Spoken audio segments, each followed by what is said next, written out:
Sa araw na ito ay may isang napakabigat na balita na yumanig sa buong mundo at ito po ay nagmumula sa Vatican. Si Pope Leo XIV, ang kauna-unahang American-born Pope, ay naglabas po ng isa sa kanyang pinakamatabang na pahayag laban sa tensyon sa pagitan po ng Amerika at Iran. Tinawag niyang truly unacceptable ang banta ni President Donald Trump na wasakin ang Iranian civilization. Ayon po sa balita dito, binigyang diin ng Santo Papa na ang anumang pag-atake sa civilian infrastructure ay isang direktang paglabag sa international law. Sa gitna ng unjust war na ito, nananawagan ang Pope sa lahat ng tao na may mabuting kalooban na kausapin ang kanilang mga political leaders para itigil po ang karahasan at bumalik sa peace talks. Ngayon ay bakit ito mahalaga sa atin bilang mga traders at saka investors? Mahalaga ito para sa atin dahil ang geopolitical instability ay direktang nakakaapekto sa global energy crisis at sa volatility ng ating mga digital assets gaya ni XRP. Kaya sa video na ito ay pag-uusapan po natin ang ulat na ito kasabay ng ating pinakabagong technical analysis sa daily chart time frame ni XRP na nagpapakita po ng mga interesting na galaw. Ayan. Pero sa balita na ito ay simulan po natin sa banta ni Pangulong Trump at ang pananawagan ng Pope. Sa ulat po dito na inilabas lamang kanina, binanggit ni Pope Leo XIV na ang banta ni Pangulong Trump na isang buong sibilisasyon ang mamamatay ngayong gabi kung hindi magbubukas ang Strait of Hormuz ay hindi daw po katanggap-tanggap. Ayan. Basahin natin yung kanyang aktual na sinabi po rito. Today, as we all know, there was this threat against all the people of Iran. This is truly unacceptable, Leo said as he left his country house in Castel Gandolfo, south of Europe. Ayan, yung kanyang aktual na sinabi. Ang Strait of Hormuz ay ang energy jugular ng mundo at ang pagsasara po nito ay nangangahulugan ng matinding pagsipa ng presyo ng langis at kuryente sa buong mundo. Kabilang na po dito ang Pilipinas. Kaya sa aking opinyon, sa tingin ko ang boses po ng Vatican ay nagsisilbing moral compass sa gitna ng magulong geopolitics ngayon pong taong 2026. Pero tignan po natin ang epekto nito sa ating technical chart. Ang presyo po ngayon ng XRP ay naglalaro sa 1.3704. Ayan, or sa price range na 1.37.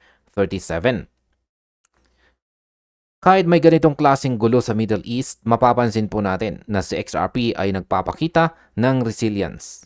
Ang ating Halsut indicator ay kasalukuyang red at ito po ay nagko-curve pa downward.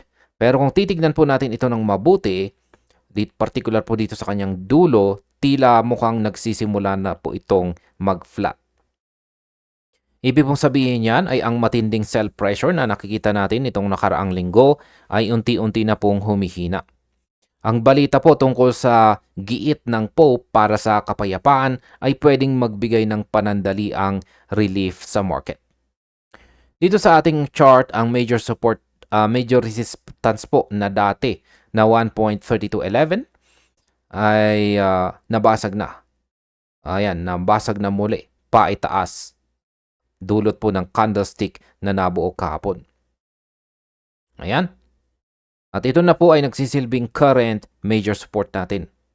Isa po itong napakagandang senyales dahil ang ibig sabihin nito ay sa kabila po ng ingay ng giyera, ang mga bulls ay pilit na itinatayo ang pader dito sa itaas ng 1.32.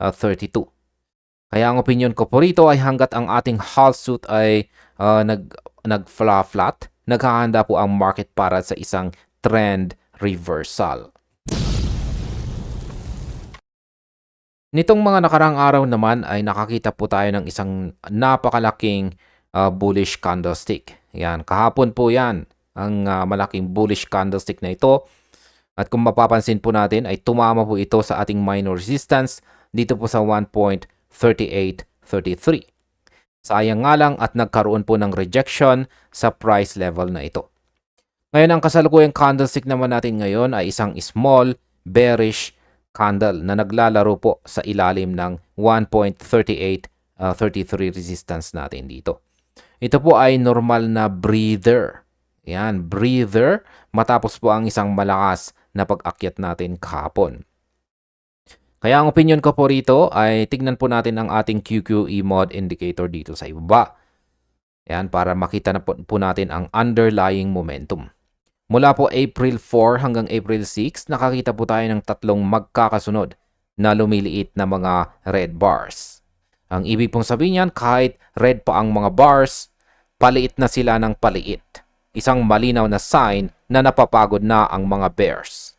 At heto po, ang mas exciting. Kahapon ay ang bar ay naging isang maliit na gray bar na lamang. At sa kasalukuyang candlestick natin dito, ang katapat po niya na QQE bar natin ay blanco o wala pang kulay.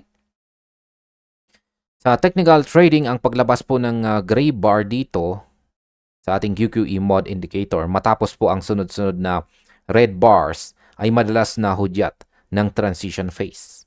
Ibig pong sabihin, tapos na ang matinding bintahan at naghihintay na lang ang market ng volume para ito ay magkulay blue. Kahit na na-reject po tayo sa 1.3833 dito kahapon, ang katotohanang nabawi po natin ang 1.3211 bilang support ay isang massive win. Kaya ang opinion ko po rito, ang current small bearish candlestick natin dito ay isa pong retest lamang. Tinitingnan ng market kung matatag ba talaga ang 1.32 support bago po niya muling banatan ang ating minor resistance dito sa 1.4371. Dito po sa ito po yung sunod na ating minor resistance dito sa itaas. Ayan. Ang empty na bar naman o blanco na bar ng ating QQE mod indicator dito ay parang calm before the storm. At sana ito po ay isang bullish storm. Balikan po natin ang ating balita dito at pag-usapan naman po natin ang tungkol sa geopolitical instability at ang energy crisis. Binanggit din po ni Pope Leo XIV ang worldwide economic crisis at ang energy crisis. Ayan. Na ito po yung mas lalong pinalalala ng instability sa Middle East. Ang giyera po sa pagitan ng Israel at saka Hezbollah sa Lebanon ay nagbibigay po ng matinding kaba sa Vatican. Lalo na para sa mga Kristiyano sa Southern Lebanon. Ang tensyon na ito ay hindi lang usaping relihiyon o politika. Ito po ay usaping supply chain. Kapag ang traditional finance at energy sector ay nasa krisis, ang mga tao ay naghahanap po ng alternative assets. Kaya dito po pumapasok si XRP bilang utility token para sa mabilis na settlement. Balikan po natin ulit ang ating chart dito. Ang ating major resistance po ay nakapwesto dito sa 1.5672. Ayan, yung pinakamataas po na horizontal green line natin. Ayan. Napakalayo pa nito. Napakalayo pa po nito mga ka-crypto. Pero kung magpapatuloy po ang momentum shift na nakikita po natin sa ating QQE mod na gray bar dito, hindi imposibleng mabisita natin ito bago matapos ang buwan. Kaya ang opinion ko po sa balita tungkol dito kay Pope, kung saan ang kanyang panawagan po sa ang kanyang panawagan na come back to the table, let's talk, ay pwede pong magpalamig sa tensyon. Kung sakaling magkaroon po ng diplomatikong solusyon, asahan po natin ang isang relief rally. Pero kailangan po nating mag-ingat. Kung mabigo po ang diplomasya at matuloy po ang banta ni Pangulong Trump, baka mabalikan po natin ang next major support dito sa ibaba na 1.2234. Sa ngayon, ang $1.37 na presyo ay isang wait and see area. Ang flat, yan, or ang nagsisimulang pag-flat ng halsot natin dito ay nagbibigay po sa atin ng pag-asa. Pero ang 1.3833 na minor resistance natin dito, ang kailangan pong mabasag para masabi nating confirm na ang pag-akyat. Pag-usapan naman po natin ang unjust at ang pananagutan ng mga leaders. Tinawag po ni Pope the 14th ang nangyayaring labanan na isang unjust war na hindi naman nakakalutas ng anuman kundi nagpapadami lang ng puot sa mundo. Ito ay bihirang pagkakataon na ang isang Pope ay direktang sumasalungat sa pulisiya ng isang US President lalo na siya mismo ay Amerikano. Binanggit niya ang mga inosenteng bata, matatanda at may sakit na na palaging biktima po ng digmaan. Ayan. Sa aking opinion naman po rito, bilang mga investors, kailangan nating basahin ang sentiment. Ang sentiment ngayon ay fearful o nakakatakot dahil po sa banta ng giyera. Pero optimistic kay XRP dahil sa technical structure nito. Kaya kung titingnan po natin ulit ang kanyang chart dito, ang malaking bullish candlestick kahapon ay patunay na may buying pressure po tayo sa ilalim. Kahit na na-reject tayo sa 1.3833 dito, ang katotohanan hindi po tayo bumagsak dito sa 1.22 ay isang strength signal. Kaya masasabi ko po rito ay ang QQE mod na kulay gray bar dito ay nagsasabing ang bearish trend ay nasa huling yugto na. Kapag ang current bar natin na blanco ay naging blue, yan na po ang hudyat na ang 1.3211 bilang support ay sementado na. Ang sunod pong minor resistance natin dito na 1.4371 ang ating susunod na stop. Kaya wag po tayong magpadala sa emosyon ng balita ni Pangulong Trump kung saan ay mas tumingin po tayo sa data. Ang boses po ng Pope ay panawagan para sa kapayapaan, pero ang chart na XRP ay panawagan para sa patience o pasensya. Hanggat hawak po natin ang 1.3211 dito bilang support, ang ating roadmap patungong 1.5672, yan, ang ating nakaabang na next major resistance dito sa itaas, ayan, ay buhay na buhay pa rin. Yan, pag-usapan naman po natin ang tungkol sa mensahe para sa mga Kristiyano dito sa Lebanon. Ayan. Naglabas po ng espesyal na mensahe ang Vatican para sa mga residente ng Debel, London. Isang convoy ng aid ang hinarang dahil po sa security reasons. Inihalin tulad po ng Pope ang kanilang paghihirap sa paghihirap ni Kristo noong Easter.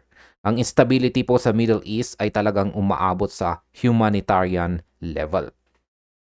Kaya masasabi ko po tungkol dyan ay ang ganitong klaseng balita ay nagpapaalala po sa atin na ang mundo ay konektado. Ang abandonment na nararamdaman ng mga tao sa Lebanon ay kapareho po ng nararamdaman ng mga investors sa tuwing may market manipulation o biglaang pagbagsak. Pero gaya po ng mensahe ng Pope, may promise of the future. Ayan. Sa technical naman na aspeto, ang future na ito ay nakadepende po sa pag-cross ng ating presyo dito sa 1.3833. Ang Halsut indicator dito na nagsisimulang mag-flat ang siyang unang hakbang para sa isang U-turn pattern. Kaya masasabi ko po rito ay ang current price na $1.37 ay isang accumulation zone sa itaas ng bagong support. Kaya wag po tayong matakot sa small bearish candlestick na kanyang binubuo ngayon. Bahagi lamang ito ng market structure para gumawa ng higher low. Kapag natapos na po ang blank na or blanco na bar sa ating QQE mode indicator dito, at ito po ay isang at naging matatag po ang ating support dito sa 1.3211, ang susunod na galaw ay posibleng maging mas malakas pa kaysa sa bullish candlestick kahapon. Ayan sa kabuuan. Balikan po natin ulit ang balita dito. Ang boses po ni Pope the 14th ay isang malakas na paalala ng kapayapaan ang tanging solusyon sa krisis na ating kinakarap, maging ito man ay politika o sa ekonomiya. Ang kanyang matabang na pagbatikot sa banta po ni Trump ay nagpapakita na hindi na pwedeng manahimik ang mundo sa gitna ng panganib. Sa aspeto naman ng ating XRP chart analysis dito, ang roadmap po natin ay malinaw. Mayroon tayong bagong sementadong major support dito sa 1.3211. Ang Halsut indicator naman natin ay nagsisimulang mag-flat at ang QQE mode ay nagpapakita na po or bumubuo na po siya ng kulay gray na bar. Isa po itong hudyat ng pagtatapos ng bearish momentum. Ang ating minor resistance naman na 1.3833 at saka 1.4371 ang ating mga hadlang ngayon. Pero ang mata po natin ay nananatiling nakatuon sa 1.5672 na major resistance natin dito. Kaya manatili po tayong alerto sa bawat balita mula sa Vatican at saka sa White House. Pero laging ibalik po ang ating tingin sa ating mga indicators. Tandaan po natin ang kaalaman at pasensya ang siyang magliligtas sa atin sa magulong market ngayon pong taong 2026. At ayan, hanggang dito na lamang po tayo sa video na ito mga ka-crypto. Marami pong salamat sa panonood.